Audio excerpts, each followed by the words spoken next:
And we're back. Sorry, I ran out of batteries. Here's the finished top. Here's the finished head. And your arms and legs. Now, I'm going to cut off the springy part because that won't come out. You can either cut down your arms and legs to the length you want, or you can mark them. I like to mark them. You'll want to kind of get them at an angle of how you want the hole to travel. It's going to be kind of thin in places. I'm going with a thicker core because these are really thick legs, and that'll cut down the amount of resin that I need. She's not going to have the parts that the boy does, where she's got a separate hip joint. Her legs are going to be just two pieces, and possibly a double jointed knee. I haven't decided yet. And since I'm using black straws, you can get straws anywhere. I got these at Marokai for $1. Get them at Target, whatever. The boba straws are a little harder to find outside of California, so that's usually party stores are where I get a lot of my stuff.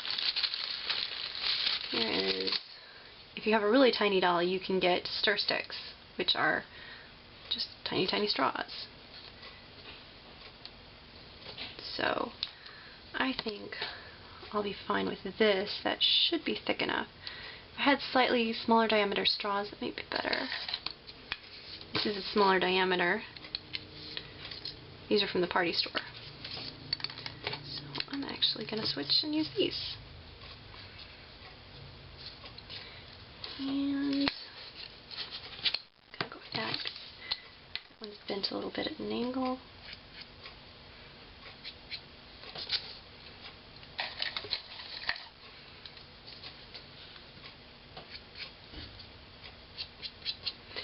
And obviously you're going to have your hole right here, but by having it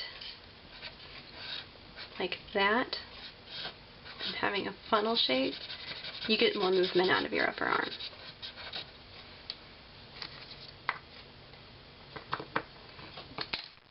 So, not cutting these off because I don't want to run out of room and find myself making my arm too short. Now comes the fun part. You don't want to get this wet unless you've laminated it or something. Now we're going to wrap paper clay. This paper clay is kind of dry. It's a little bit old. It's from before I moved. I'm going to start with this. Since I used the unfinished side, I can actually get this a bit wet. And that'll help the paper clay adhere. And I'm going to get the paper clay wet too. If your paper clay is really hard, but it's soft inside, you can spray it down, put it in a Ziploc bag, and stick it in the microwave for about 30 seconds, and it'll usually reconstitute. You can actually use old paper clay shavings and reconstitute them that way to make filler, but it's a much looser paper clay and is easy to demolish, and it's really hard to shape.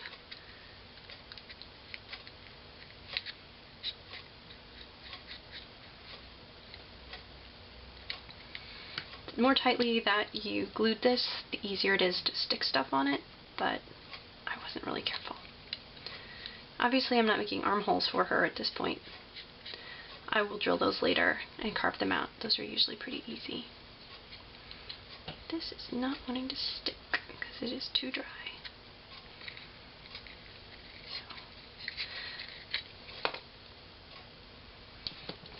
I will take my own advice and stick this in the microwave later.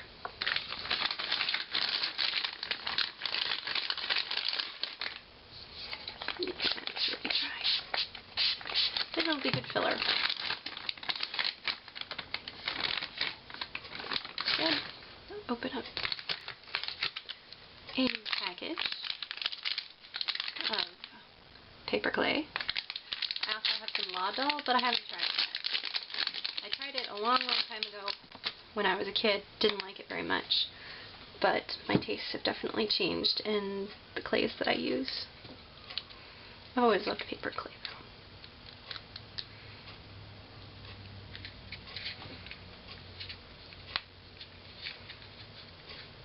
You'll notice I'm not making a real thick layer. It's very thin. It's maybe 1/4 of an inch thick at the thickest. My body's warping a little bit because I didn't glue it down as well. But this is just to make a shell to build on. Again, you're basically building a skeleton. And it doesn't need to be thick, it just needs to be hard. In fact, you don't want it to be thick because otherwise it'll take forever to dry. You want to do these initial stages in layers so that everything dries, and especially if you're in a moist environment, nothing molds. Which I found out recently that San Jose is a very moist environment. In fact, it's almost worse than Kansas, at least right now in the rainy season. I was very surprised by that. You can't pour resin in a humid environment, so I ordered a dehumidifier. What happens is you end up with either mild bubbling that kind of looks like champagne bubbles and everything, or you end up with a frothing toad skin texture, which can be fun if that's what you mean to do. I'm actually going to do some experiments with spraying water on the inside of a mold and then molding to see what kind of textures I get. And I'm just going to go ahead and wrap her whole neck straw bone thing. Wrap it tightly. I can always cut it down later.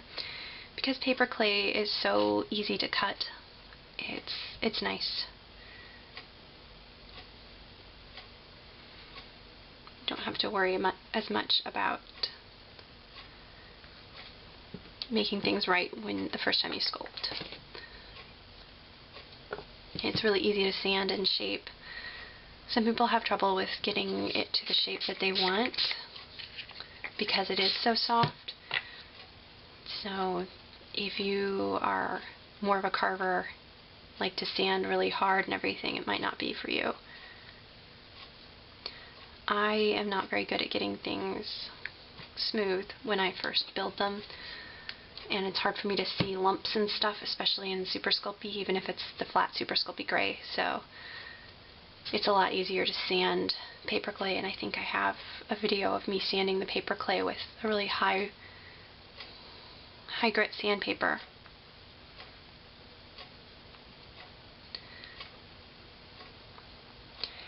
There's the head.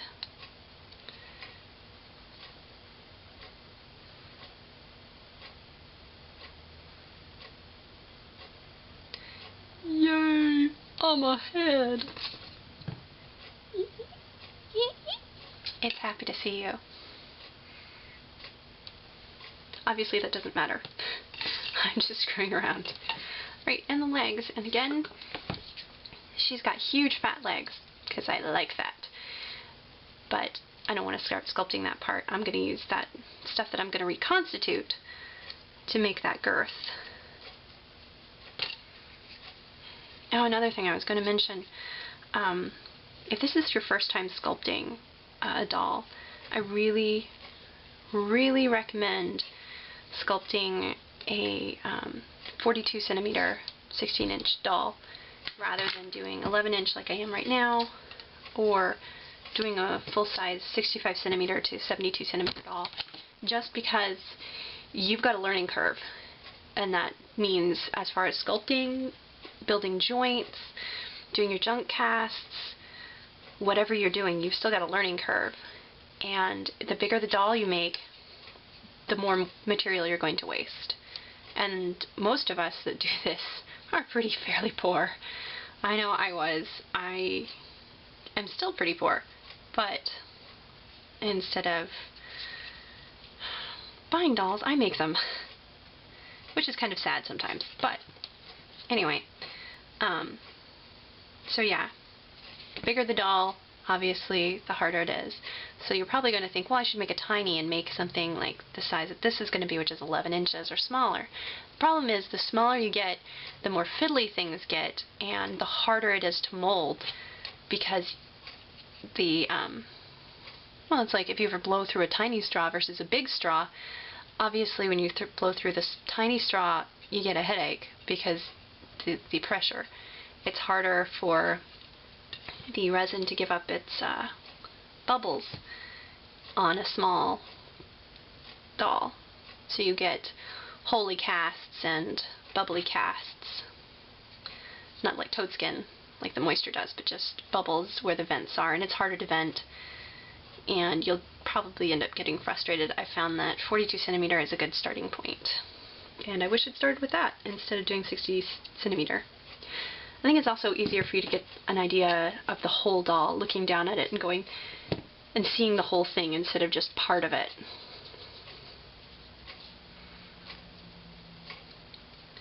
It also helps when you're doing proportions to stick it up on the wall and take a step back so that you can see the whole thing. I have trouble with proportions a lot, where I'll make the upper body too big or too small, or the legs are too long, like on Lagoon. At first her legs looked fine, but when I finished, I wanted her to have ridiculously long legs. I was actually looking at a lot of pictures of Sailor Moon because she's got those great long legs, but it just didn't work for a doll. Not everything translates because some things aren't meant to be seen in 3D. I'm more of a 3D person. It's actually very, very hard for me to do 2D work. And I actually got better at 2D the more I did 3D. That's why I'm a 3D modeler by profession and not a concept artist like my husband is. He's a good 3D artist as well, but he really prefers 2D work. And he understands two-dimensional work a lot better than I do. And when I was little, I couldn't make spheres like this. You know how everybody makes the nice little sphere, and I still have trouble doing it. Kind of lumpy. I would always end up with football-shaped everything, and I used to eat the Play-Doh. So my mom took away my Play-Doh, and I didn't get any sculpting materials until I had to do a model of a cell, I think, when I was in 6th grade. I was one of those kids that you gave me some clay and I just made a humongous mess. Give me any artistic tools and I just made a huge mess. I went through a phase where I painted everything with whiteout, which is funny because my brother went through a phase where he wrapped everything in black electrical tape. He used to wrap some of our Transformers in black electrical tape so he could make bad guys.